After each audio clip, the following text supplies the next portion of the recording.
Philemon, thank you for joining us on Nigeria Now on Equa TV International. And today on the show, we have issues to really look at. And then I have my sister, Lois Turaki. Good morning. Good morning. Happy New Month. It's like you're cool. It's a cold day. It's a rainy day just for anybody that is here, definitely. Like I saw people like running helter-skelter, trying you. to catch up with... Today's activity, yes. running to work and all of that. Yeah. Since last night, it has been a rainy night, and then to this morning. We thank God for the rain. We thank God for another day, another new month that we have to journey through. Yes, and we sincerely want to appreciate God for how He brought us thus far, seeing us through the month of August, which some people find it one of the most difficult months. But we keep telling them here that whatever obstacle before you, just keep pushing, never quit, be positive. And then here we are, and then you will look back and you'll be like, where is the month of August? It's gone. So now we are left with the fresh month. So we have to just carry that spirit. We have to be positive. No matter what is happening in the country, it is good that some things are happening, so that it will give us clarity on how to make decisions, on how to go about doing things. And then, issues in Nigeria are always unfolding, from politics to economy to insecurity to education. And talking about education, we're still on the issue of ASUU strike, because the thing is becoming hotter and hotter every day. When you go to the media, you go to social media, and so many people are talking about ASUU and the federal government, and then the need to resolve the issues between the government and then ASUU. You see some posts on social media from final year students that are crying out to the government to enable them finish their last final year in school and all of that. And even the new students that are there that have not even started anything, some have just done registrations and they're just there. Some parents could not even keep up, and then they have sent their wards to other countries and then to private universities to study,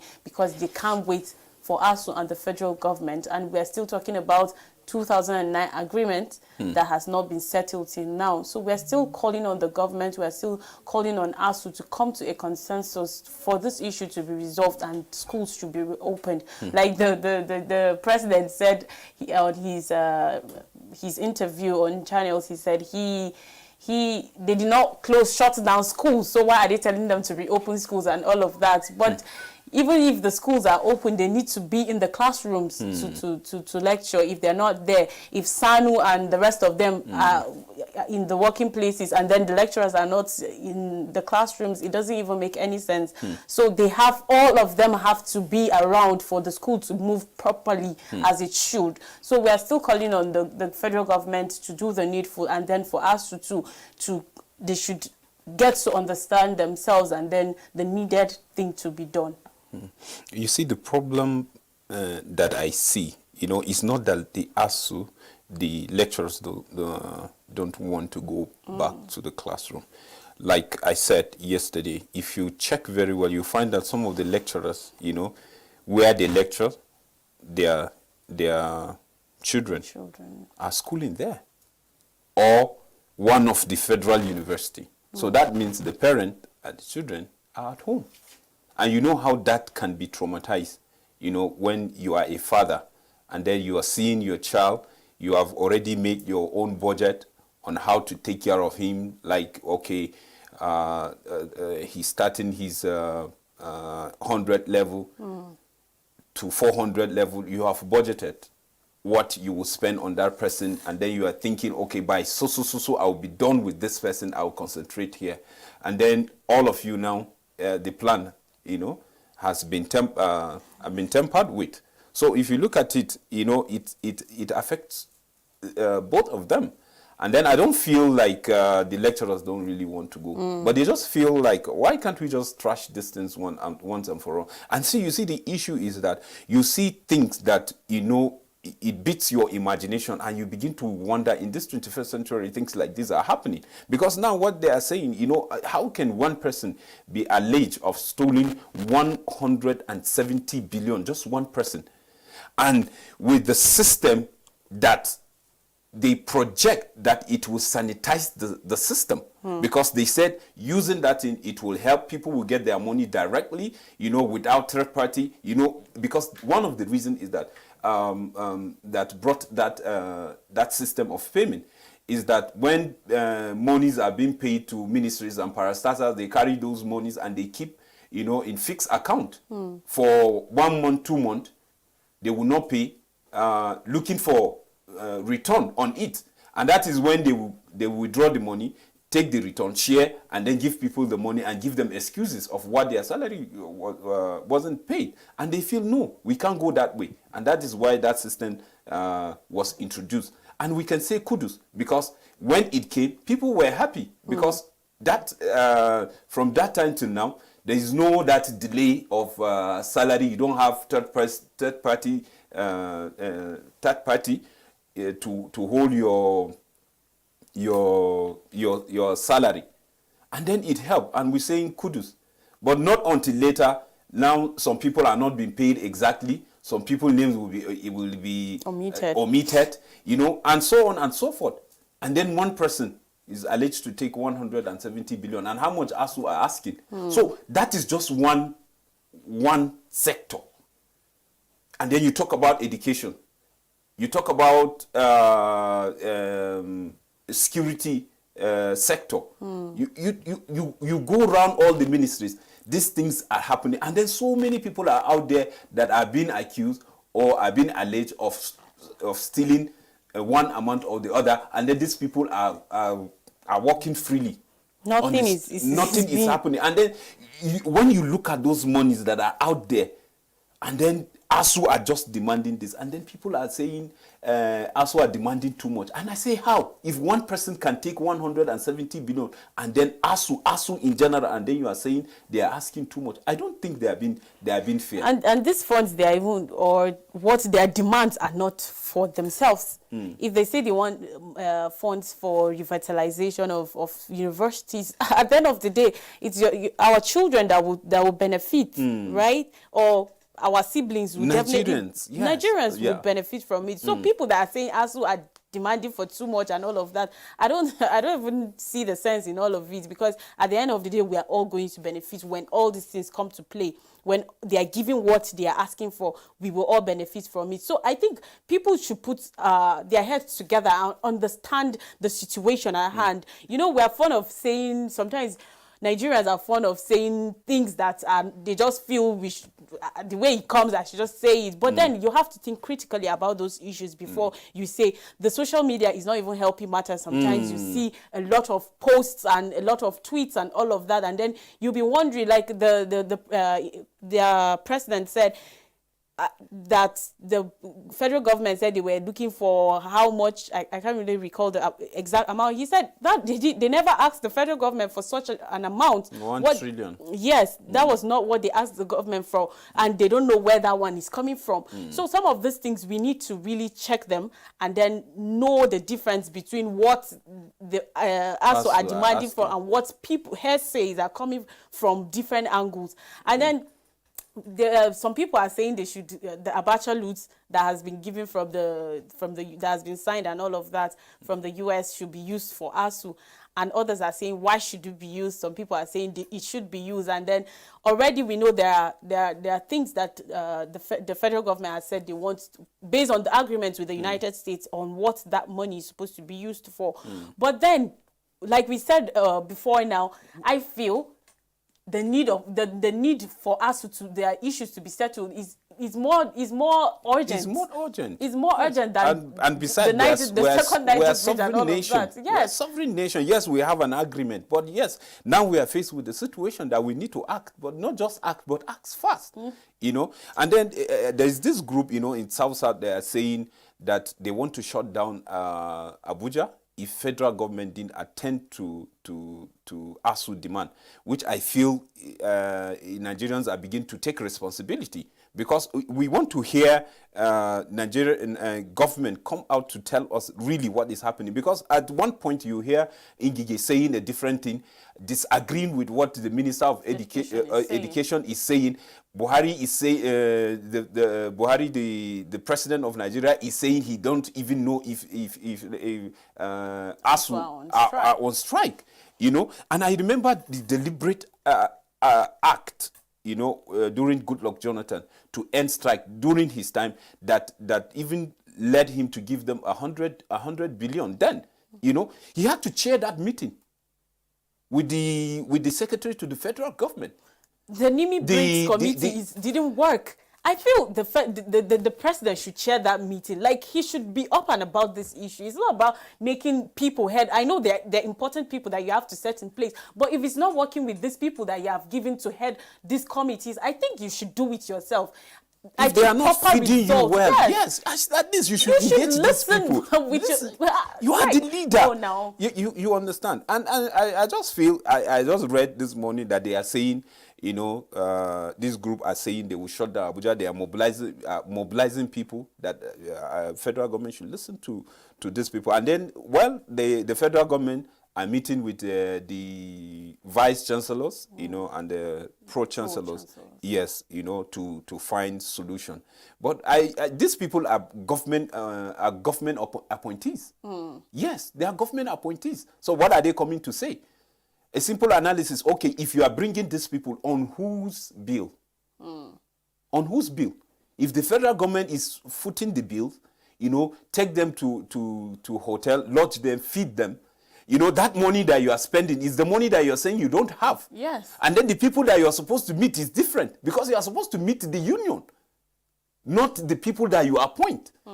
You get it? And then the issue of meeting the ASUU demand, even the white paper, you know, for the committee that went around, you know, and checked the university and agree on how things should be done. You know, they said federal government release that white paper. And some other things that there's no any monetary thing attached to it. It's just a strong will and a commitment to it, to say we will do it, we will not do it. Up to now, that has not been met. And then still yet, you know, some government officials are saying the students should sue ASUU. And one thing that I feel I feel strongly, I should say it, I think ASUU should not run away from the media, because this is the right time, because government officials are going to the media every day, every second, to say one thing or the other, to counter you people. So you too should engage all the means, the appropriate means for you to view out your, to point out your views, your views, and then say what is really the needed, and then the issue. Yeah. I think that's why the president came out to make that interview, and then say the things that are really needed, and the things that they asked for, and the things that they didn't ask for, that the media, some sources are saying they are asking for. But we'll still keep on with that particular story. Yeah, I think their faces should be more on media. Yes, Let them keep talking. I think that's the way we'll really get the real truth. And then, like we said, there are so many issues talking about education, and now we're going to insecurity. The Labour Party presidential candidate said, why federal government must name terrorism financiers, because there were reports that the UAE, the UAE, United Arab Emirates, thank you, came with some names and said, these are the people that have been financing terrorism in this country.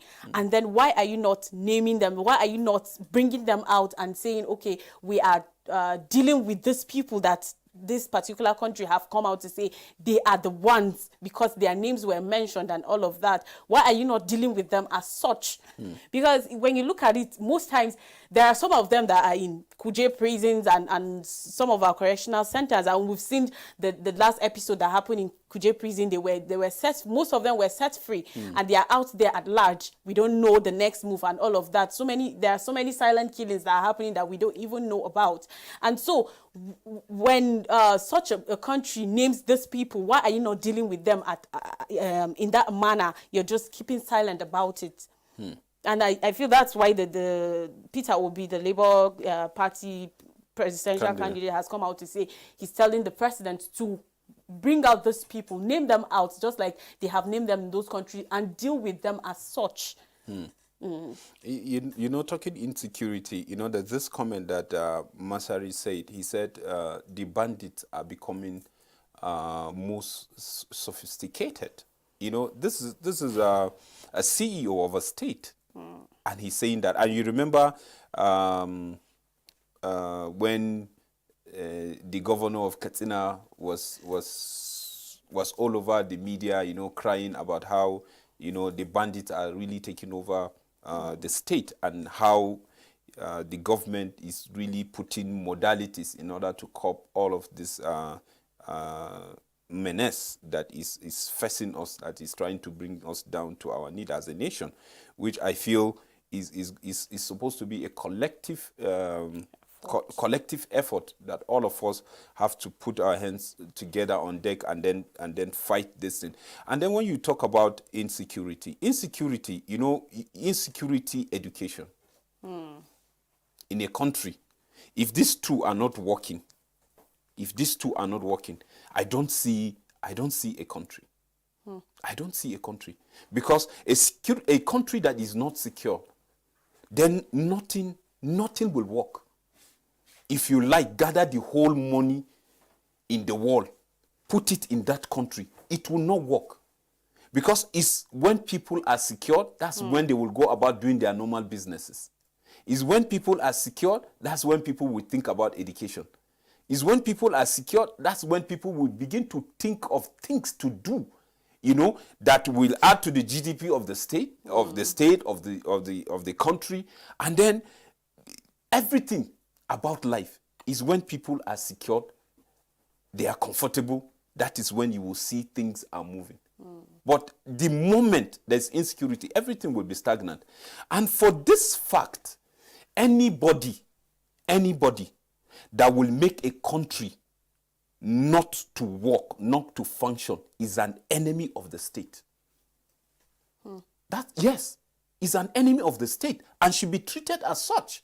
Because we have our own constitution, and we know what the constitution says concerning people like that. The law should take its course. You know, we can't just look at few people. And I ask myself, if we are over 200 million, how many are these people that don't want Nigeria to work? I don't think in my own analysis, they are up to 1%. Of our total number. And then the whole 99% are sitting down and watching. Nigeria is stagnant. I don't think a country that want to be reckoned in the committee of nations up there, you know, we tolerate that. That's just my take. And I feel it is high time the 200 Nigerians that we have should wake up, because we can't tolerate that. If one person is saying this name should be released, why not? They should be released.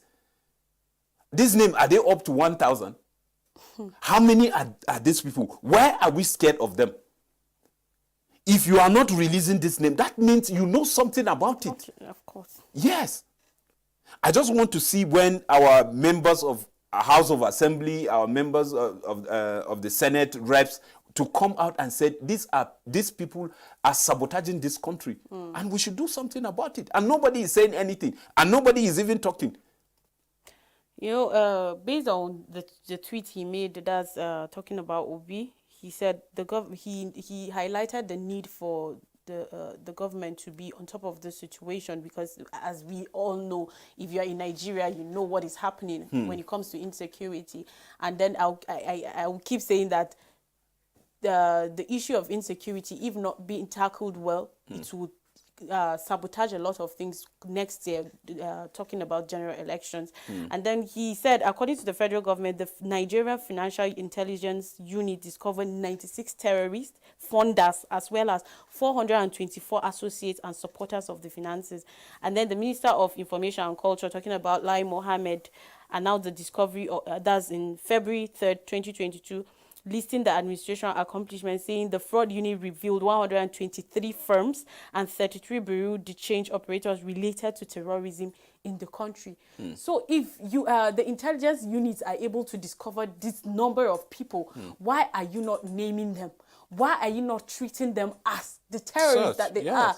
Why are you keeping quiet? Like you said, if there's no interest in this, why are you letting them be there and still doing what they are doing, sabotaging a lot of things in this country? It's unacceptable, and we need this thing to be done. Just like the Peter Obi has called on the federal government, we're still calling on the federal government to take up this issue seriously, because the issue of insecurity has eaten so deep and is still eating deep, and we can't let it continue the way it is continuing right now. We need something to be done, and these people need to be, the justice should be served on them if they are found guilty of this particular offense that has been mentioned.